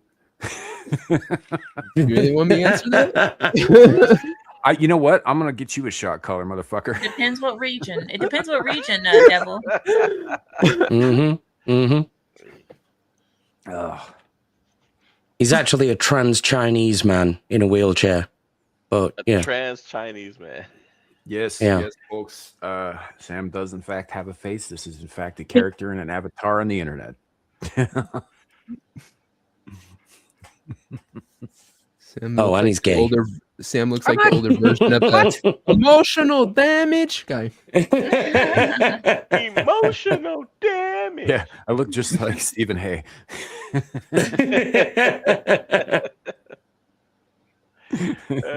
Okay, well, I admit, look, the only thing I've ever said about you is you have a beard, and you have this look in your eyes, like your whole world is just ending. That's pretty Are you sure the look is Every not day. that your whole world is ending? Oh. I don't know, man. That sounds shockingly accurate. It's not my whole world. I'm not looking sad. Yeah. Yeah, I can't help it. I got sad eyes. It is what it is. You got It's like he's got those R&B soulful eyes. He does. No. Okay, Larry, now it's we're like in gay territory for real. it's like he's looking at the atomic bomb for the first time explode every single moment of his life. Just Yeah, or it's like the 10,000th time he's seen humanity being destroyed, and he just doesn't care anymore. He's like the Indian in that commercial when he sees the trash. Just the one tear. I mean, I'm gonna pull out my my inner, Rings of Power Galadriel here and say, you have not seen the things that I have seen. You have not seen what I have seen. Sam looks I like have a Lobo. tempest within me. Sam How looks do like It's called Taco Bell. Yeah. but yeah, no. Well, dang, I forgot what I was gonna say. Oh yeah, Mr. Ramirez. So, does anybody know anything about this guy that I'm not reading? He is a bitch. And no, I watched a documentary on him one time.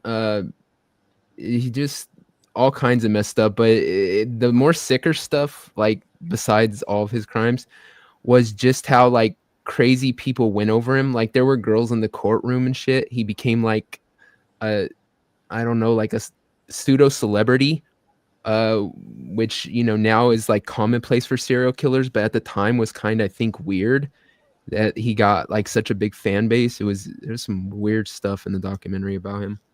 Well, this So, was like, so this was not too long after Vietnam, right? And Vietnam was the first like fully basically televised war. Like the American people were introduced to something on their nightly news that had never been, and on also the 24-hour news cycle where they had to figure out how to fill fucking each day and all that stuff. And so yeah, Ramirez was kind of like, prior to that, you just find articles about these guys on the front pages of tabloids, and like even so far back as like Penny Dreadful's written about him and all that stuff.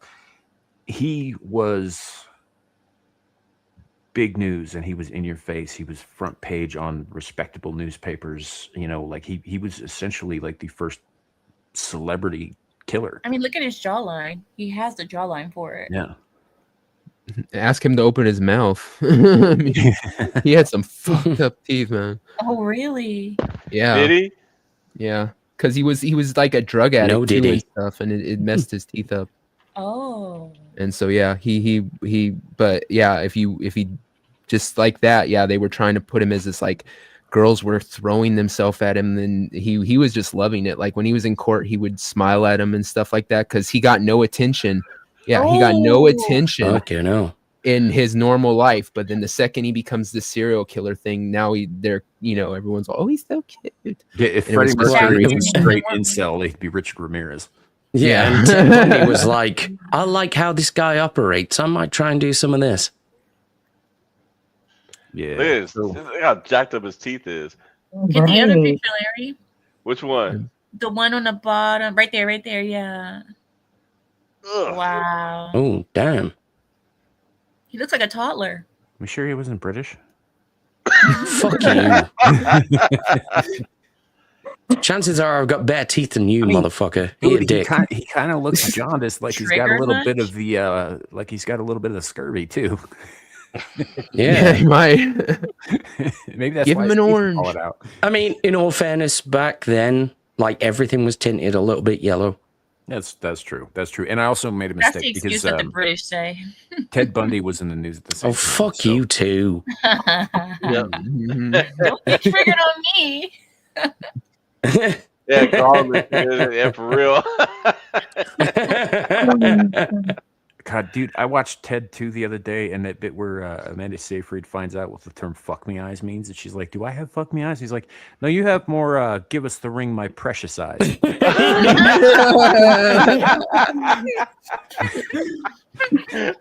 Yep.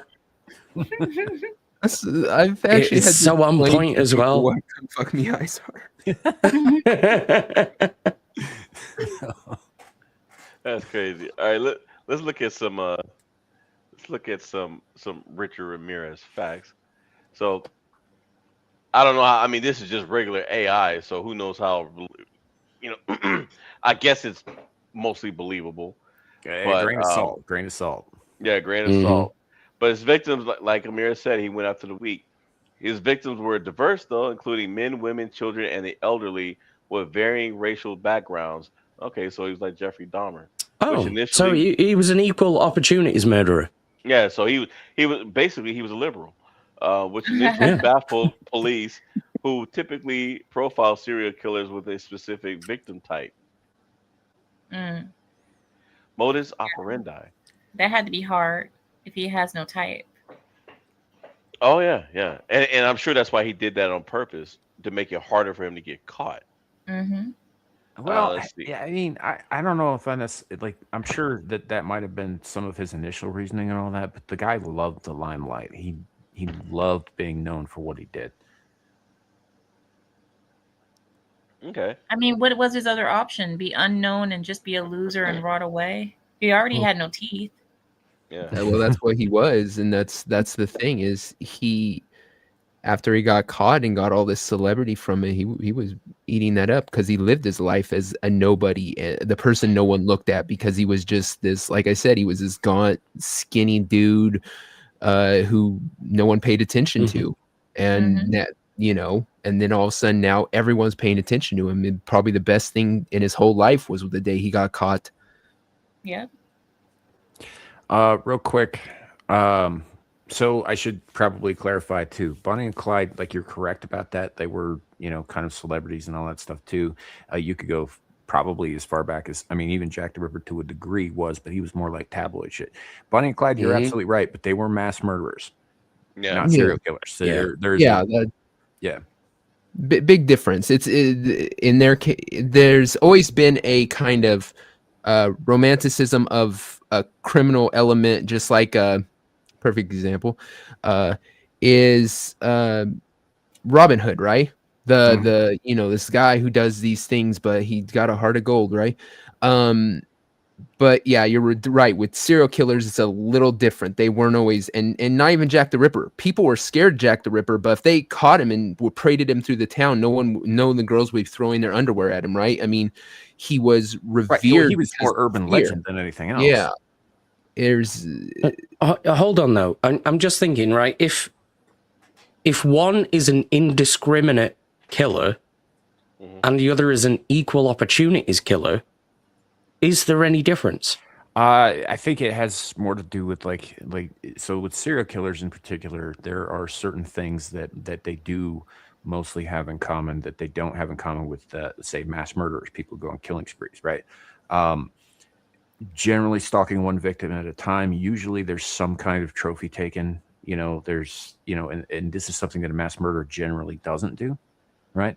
Like they'll stake out a place like a clock tower or something with a fucking plaza below it with lots of people, and they'll just open fire. But they're not going to go down there and take little items off of each of their victims either. No, yeah, and the romanticism with the criminal element of like Bonnie and Clyde and stuff. It was a romanticism with the living outside of the societal standards and stuff. The kind of what every person wishes they were, that they didn't follow the rules, that they didn't play by society, what society says is right and wrong. And it's a romanticism with that, not that they were killing people. No one was all like Bonnie and Clyde murder people. Yeah, they were like, look at them living kind of like this roguish lifestyle, saying fuck the they were system outlaws. idea. Yeah, the outlaw. Of the outlaw. I mean, you could go so far as to say that that Billy the Kid was a mass murderer and he gets romanticized all the damn time. If what he said is to be believed, if everything that is attributed to him is to be believed, he killed over 20 people. Wow. Yeah.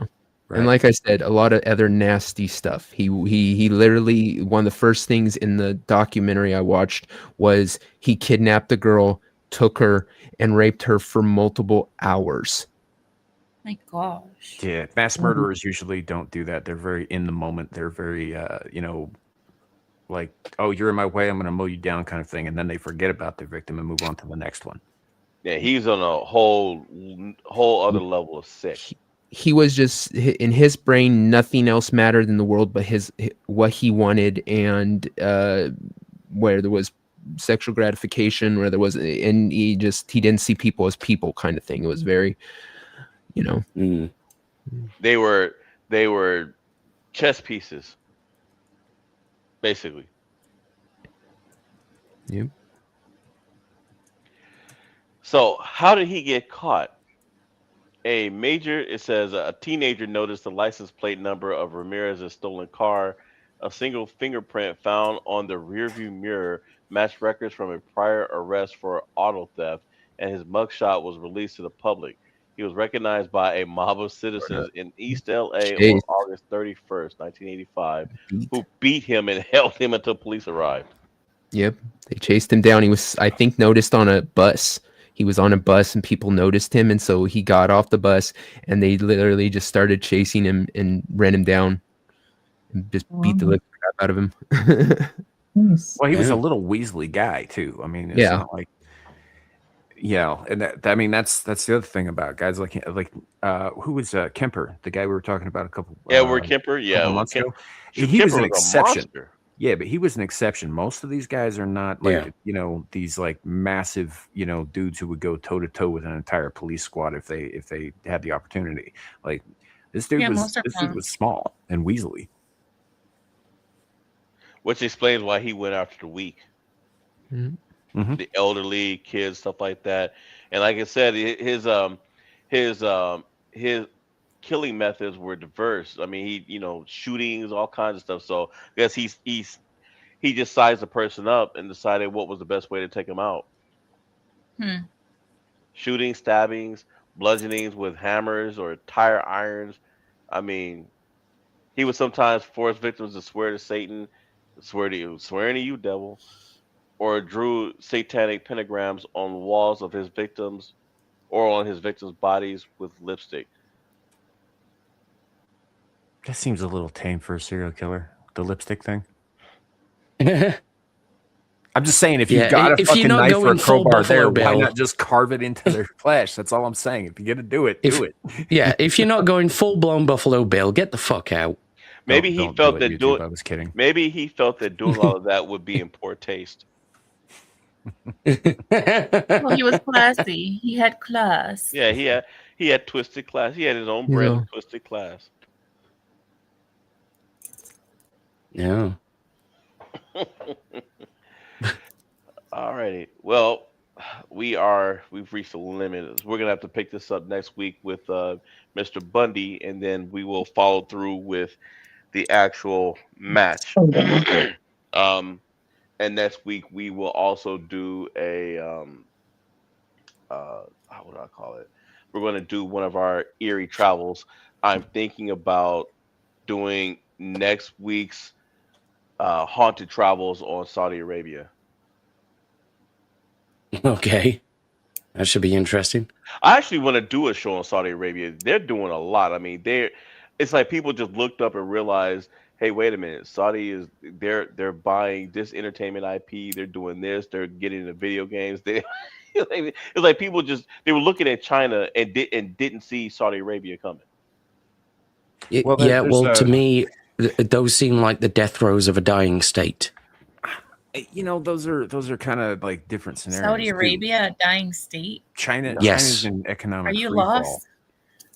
No, Saudi Arabia is Is far from dying. Saudi Arabia and most of the Arab nations base all of their wealth on oil. Yeah. It's running No, out. not anymore. not anymore. That's They what. started That's what. investing. Yeah, that's why Saudi. That's what they were saying. Saudi Yes. Arabia is investing That's now. why Abe is saying that. He's saying they're investing in other stuff because they realize soon there's not going to be any oil to make them their billions. Exactly. No, but they're not a dying nation. They're not That's a the dying point. nation. He said that they're a dying nation. A dying nation is one that's not going anywhere, that hasn't invested, that doesn't have a future. Like Saudi China. Arabia is the exact opposite of that. No, you can still be a country and still be a failed state. They're not No. mutually exclusive. Okay, you're That's just trying to the walk thing. it back now, but you just said that they were a No. dying state, No. which means that they're a dying It country. is a dying state. It has no future. Okay, now this is sparked my. How do you figure? Now now my ears are perked up. Hey, they're Well, we got 30 Literally. minutes until Beelzebub, so why not? Yeah, I don't want to have this conversation, please. I'd rather talk about something else. okay. All right. Well, we can. We're almost at 2 hours anyway. We're at 1 hour and 54 minutes, so we can go ahead and go around the panel. Right. All Go, right. who's first? Well, why don't we hear from Aaron Laura, who's been suspiciously quiet since I got here? God damn it, as she should be. Sorry, I'm sorry. Right. I know my place. I'm Erin. I love you, Yep. Aaron. Hi. That's fun. She makes amazing compots. I really do love her so much. I really do. I did. Yes, Amira would be proud. I made a strawberry compote today. That was my time in the kitchen. That's my There you go. girl. Nailed it. I made Irish soda bread today. Ooh, nice. You two are gonna have to email Sweet. me some of that. So now I'm hungry. And just like that, this show has become a potluck. Oh my gosh, Devil. Can we have one? No, you can't. Hey, Coming look, from a guy who's stickler about how food is made, I thought you would That's appreciate. very this more. true. That's very true. I shouldn't be talking shit. Hey, Exactly. look, I'm down for doing a cooking show. Aaron, if you want to show us how to cook something, that's fine. Amira, I just posted a bread video. It took me like 2 days to whittle it down to 40 minutes. Terrible. It's so long. God No, nothing damn. wrong with that. Well, let's show that next week. Amira, Yeah. well, I've been asking you to do a cooking Yeah, cooking with a video mirror. for the longest. Yeah. We could do a collab with Erin. Cooking she people knows with how to- Amira.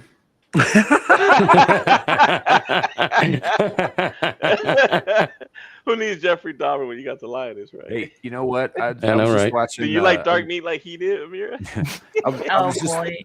I was just watching Vikings again recently, in the bit where Bjorn and Halfdan the Black go to North Africa, and they start interacting with some of the Arabs there. And there's one guy who just is suspiciously missing from the dinner table, and they're having these like giant spicy racks of ribs and all that stuff, and they find out that they've been fed this dude, and the Arabs are just sitting there laughing at him while they eat this dead guy. Here's all we call that. Yeah, Thanksgiving. like a Viking is gonna give a shit. It's like, this dude was delicious. I mean, dude, in the show, they do give a shit, in my opinion, and I agree with the comment that I've seen comments like this before. The power move would have been to keep eating. Yeah. Yeah. Absolutely. Mm-hmm. Unless you Start were licking wondering your where that fingers. hot dog came from, or the kebab. But in context, to refuse the food was more insulting to the host. Mm-hmm. They should have started licking their fingers, saying "pass the salt." Yeah. All right, Devil, you're next, man. Me? Yeah. All right. Catch me over at the pub here in 30 minutes or 25. And then back here next week. Right. Abe? Yeah, just you'll see me everywhere. You're probably already sick of me. Find me at Abe's Gonna Get You pretty much everywhere. I'll be on the pub shortly. All right. Oh, look. Long pig. Look what Yakub is saying. I've been saying that for the last 3 years. Yeah. There you go. I've been begging her to do a cooking channel or a cooking show or something. She's done a few cooking videos back in the day, but those were on the old channel and they're gone now. So yeah. Well, she's got a new channel, and new channels are for new recipes. And I bet a Sandpiker will still find an excuse to come and shit on it for some reason. Yeah, he sends his bots over, which is great. I think he's a little busier right now, but yeah, he's gone full Mao. Yeah, he's idiot. Did you see when he went over to China a few weeks ago? Oh yeah, and insane. They grabbed him because they thought he was a spy, and they bugged his hotel room. I have no loyalty to the United States. Well, then don't come back, fuckhead. Yeah, stay there.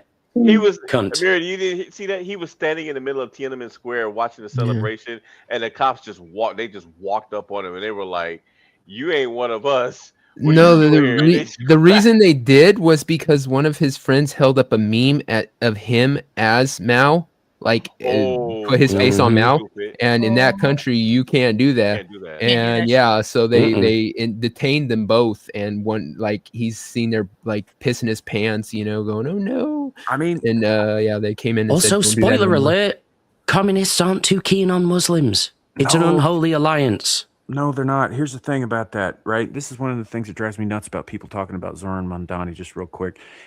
The fact is he cannot be both a communist and a Muslim. He is one or the other and lying about the other because they are fundamentally opposed. Now, they may join forces to destroy all their other enemies, but sooner or later, they will turn on each other because one demands allegiance to Allah and the other demands allegiance to the state, and you cannot have it both ways. Yeah, exactly. Well, you know, they probably thought that Hassan Piker was a Uyghur. They're like, oh, another Uyghur. He'd be really fun. If you're gonna say it, use the hard R, okay? He got out. Like, chuck this fucker on a train. Off he goes. Amira, do you wanna push anything? Oh man, I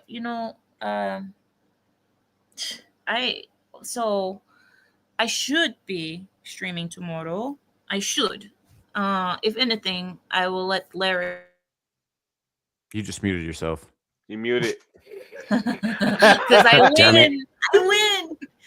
But anyway, I'm a loser. So no, I should be streaming tomorrow. I'm not sure, but if anything changes, I will let Samael or the slave know. One of you guys will know. Okay. Fuck's sake. As for me, I'll tell you guys, I've said it 1,000 times. I'm gonna do this my channel. So I have someone next Saturday is going to be training me on how to do OBS and some other things, so I can actually put real effort into live streaming and just streaming in general. So shout out to Sevi for agreeing to help me do that. Good job. I will, of course, I'll be here next week. And if Amir goes on, I will be in the chat as a moderator. And that is it, Sam. All your life, Larry. All your life. And don't you forget this. Oh, sorry, guys. All my life for what? Wait, what? All your life, Larry, you're going to be next to me. Oh, okay. Yeah, were the chains necessary, though? I mean, come on. Abe, listen, you're a Brit. You don't understand this. This is American stuff, okay? You don't know about this chain stuff. This is American. No. We abolished slavery a few decades before you tried to. Oh no, we did in the States for the most part, except for It the happened underground eventually. sex slavery and the Yeah, and then Amira picked it back up. God dang it, Devil. Why do you always have to Because Larry's your Samuel L. Jackson from Django Unchained. He loves you, man. Yeah, true story. And the funny thing is, I was just thinking that. I was, and you guys, and Devil, you don't even know this. Me and Sam was talking about this one day, and I actually called him the N-word. It was a couple of years ago. And Sam was like, well, I was like, well, you need to do this. And he was like, well, I'm not doing that. Nobody's going to make me. And I was like, look, you in. And he was like, did you just call me a black? He was like, did you just call me N-word?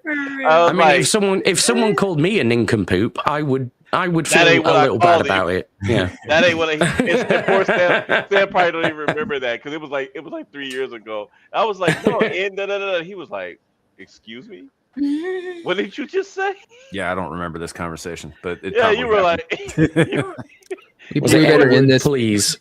we better end this before we get Sam's channel nuked. Right. Well, it is what it is, man. So as for me, I'll be over on the pub for at least a little while. I don't know if I'll be there the whole time because it has been a very fucking long day and I'm very tired. But I'll be over there shortly. And then we've got Screaming Into the Void tomorrow afternoon. We do actually have some fun, more current topics this week. And I use the term fun here as loosely as possible. And then we'll be helping out with Amira when she goes live. You have to all your life, Samael, You're gonna be next to me. You don't have a choice. Yeah, but my chains are looser, so it's fine.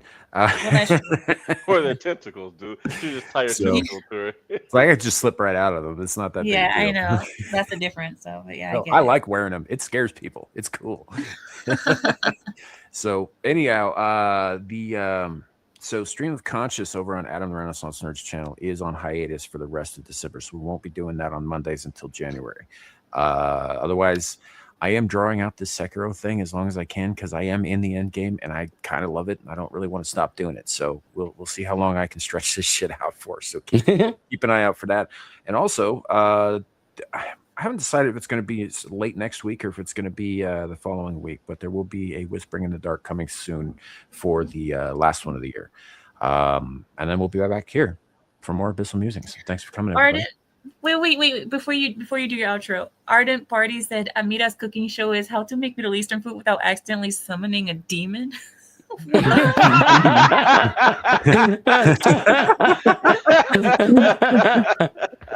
Gonna get gins all up in the place. Not summoning a demon is probably a good outcome for anybody doing a cookie show, right? Hey. Yeah. Demons like Marcella. Yeah, they don't like spam. Demon though, so- Marcella. They don't like spam, seriously. Thank you, Samael. All right. Have a good night, everybody. Thanks to everybody for showing up. Thanks to everybody in the chat. Thanks for being patient with me being super fucking late to this stream. I appreciate all of you. We'll see y'all next time. Have a great night. And remember, it could always be worse. Could be raining flaming cobras. Bye. Bye. Bye.